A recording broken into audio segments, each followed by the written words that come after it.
உனக்கெல்லாம் அறிவுன்னு ஒண்ணு இருந்திருந்தா இந்த மாதிரி பிச்சைக்காரனை போய் பிடிச்சிட்டு வந்திருப்பியா?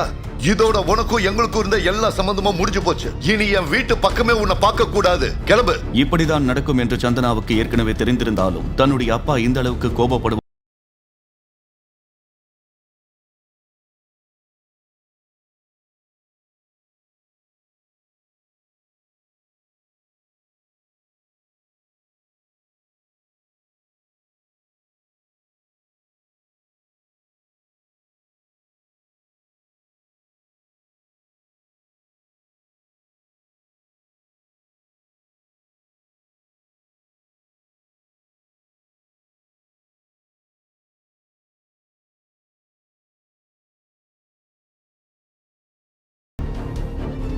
ஹரிஷ், என்ன நடந்தாலும் உன்னை விட்டு போக மாட்டேன், பாத்துக்கலாம்.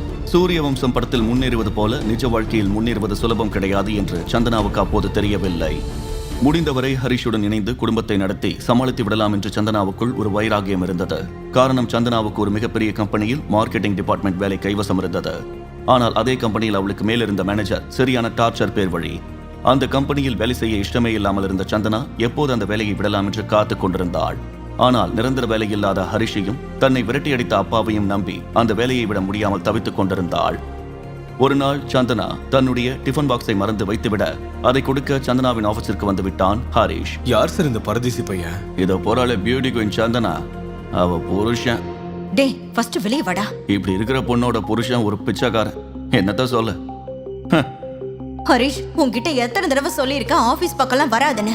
நான் சொல்றத ஒரு தடவை கூட கேட்கவே முடியாத உன்னால. சந்தனா, நீ டிஃபன் பாக்ஸை மறந்துட்ட, அதை கொடுக்கலாம் தான் வந்தேன். நான் ஒரு வேளை சாப்பிடாம இருந்தா ஒன்னும் செத்து போயிட மாட்டேன். ஆபீஸ் ஸ்டாஃப் முன்னாடி என்னை ஏன்டா தலகுனிய வைக்கிற? முதலாக சந்தனாவின் வார்த்தைகள் அவனை கடுமையாக பாதித்தது. தன் மனைவி பசியாக இருப்பாள் என்று நினைத்து அவன் செய்த நல்ல காரியம் அவனை உடைத்து போட்டது. 2 வருடத்தில் அவர்களுடைய காதல் பயணம் தடம் புரண்ட ரயில் போல மாறியது.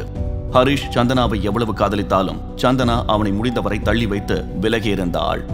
ஒரு நாள் சந்தனா வழக்கத்தை விட தாமதமாக ஆபீஸ்க்கு வந்து கொண்டிருந்தாள். காவியா, ஏன் எல்லாரும் இங்க நிக்கிறீங்க? ஏதாவது பிரச்சனையா? சந்தனா, நம்ம மேனேஜர் செம கடுப்புல இருக்கான். அதுவும் உன் மேல செம கோவத்துல இருக்கான். நீ பண்ண ஒரு தப்பால இந்த கம்பெனிக்கு கோடிக்கணக்கில் லாஸ் ஆயிருக்கு. நம்ம காம்படிட்டர்ஸ் எல்லாம் நம்ம தலை மேல ஏறிட்டாங்க தெரியுமா? மேனேஜிங் டைரக்டர் உன்னை இப்பவே கழுத்தை பிடிச்சு வெளியே தள்ள சொல்லி இருக்காரு. மேனேஜர் பேசியதற்கு மறுபதில் கூட பேச முடியாமல் உடைந்து நின்றாள் சந்தனா. என்ன தவறு செய்தோம் என்று கேட்கும் தைரியம் கூட சந்தனாவுக்கு இல்லை. கண்கள் கலங்கியபடி ஆபீஸை விட்டு வெளியேறினாள். கடும் கோபத்தோடு வீட்டுக்கு வந்த சந்தனா மேனேஜர் அவள் மீது இறக்கி வைத்த கோபம் மொத்தத்தையும் காரணமே இல்லாமல் ஹரிஷ் மீது இறக்க ஆரம்பித்தாள். வேற வேலையே இல்லையாடா? உன் கூட இருந்த இந்த 2 வருஷத்துல ஒரு நல்லது நடக்காதான்னு ஏங்கி செத்துட்டு இருக்க. ஹரிஷுடன் அவள் இணைந்து வாழ்ந்த வாழ்க்கையில் அவளுக்கு கிடைத்தது என்னவோ அவமானம் மட்டும்தான். சந்தனா மீண்டும் தன்னுடைய குடும்பத்தில் சேர்ந்து கொள்வதற்காக தன் அப்பாவிடம் மன்னிப்பு கேட்டு கெஞ்சிக் கொண்டிருந்தாள். ஆனால் அதற்கு சந்தனாவின் அப்பா மதிவாணன் வைத்த நிபந்தனையை கேட்டுதான் சந்தனாவிற்கு தலை சுத்த ஆரம்பித்தது. நம்ம கம்பெனி ப்ராஜெக்டுக்கு 100 கோடி ரூபாய் வரைக்கும் ஃபண்ட் தேவைப்படுது. அதை நீ பண்ணா இந்த குடும்பத்தோட மகளா மட்டும் இல்ல, இந்த குடும்பத்தோட வாரிசாவும் மாற முடியும். சந்தனாவுக்கு முதலில் ஞாபகத்திற்கு வந்தது அவளுடைய கல்லூரி நண்பன் அசோக். அசோக்கிற்கு இந்தியாவின் மிகப்பெரிய மீடியாவான தியானா மீடியாவில் தொடர்பு இருந்தது. அவனுடைய உதவியை பயன்படுத்தி தங்களுடைய கம்பெனி பிசினஸ்க்கு முதலீடு செய்ய வைக்கலாம் என்று சந்தனா நம்பினாள். கங்க்ராச்சுலேஷன்ஸ், தியானா மீடியா உங்களோட கம்பெனில இன்வெஸ்ட் பண்றதுக்கு ஒத்துக்கிட்டாங்க. ஓ, thank you so much. So night party உண்டு இல்ல? Sure.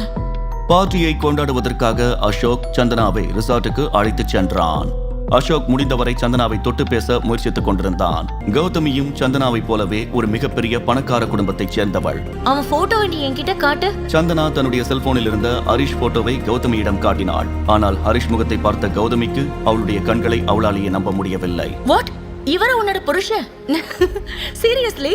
சரி, நீ எப்படியும் இவருக்கு டிவோர்ஸ் தானே கொடுக்க போறேன்னு சொன்ன. அப்படின்னா நான் உனக்கு 100 கோடி தரேன். வாட்? எஸ், காசுக்கு பதிலா நீ அவரை ப்ராப்பரா டிவோர்ஸ் பண்ணி எனக்கு கல்யாணம் பண்ணி வைக்கணும். இதை கேட்டு அதிர்ச்சியாகி போன சந்தனா 100 ரூபாய்க்கு கூட தகுதி இல்லாத ஹரிஷுக்கு 100 கோடி ரூபாய் வரை கொடுப்பதற்கு இந்த பரம்பரை கோடீஸ்வரி கௌதமி ஏன் ஆசைப்பட வேண்டும் என்று புரியாமல் தவித்தாள். கௌதமி கொடுத்த 100 கோடி ரூபாயை வைத்து பிரச்சனையை சரி செய்துவிட்டு வீட்டுக்குள் வந்தாள். விவாகரத்து நடக்கும் வரை அவனை தன் வீட்டிலேயே வைத்துக் கொள்ள முடிவு செய்தாள். இது எதுவுமே தெரியாத ஹரிஷ் அவள் மீது காதல் மழை பொழிந்து கொண்டிருந்தான். சந்தனாவும் விவாகரத்துக்கு முயற்சி செய்து கொண்டிருப்பதை மறைத்துக் கொண்டு அவனுடன் பாசமாக இருப்பது போல நடித்துக் கொண்டிருந்தாள்.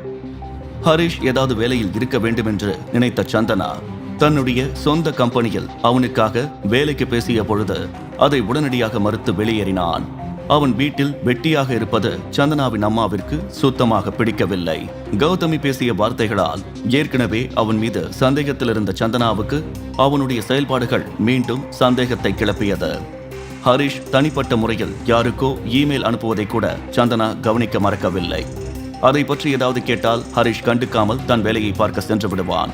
தன் மாமியார் முன்பு ஒரு வீட்டு வேலைக்காரன் போல அடிமையாக நடந்து கொண்டு தன் மீதான சந்தேகங்களை மறக்கடித்து விடுவான் ஹரிஷ்.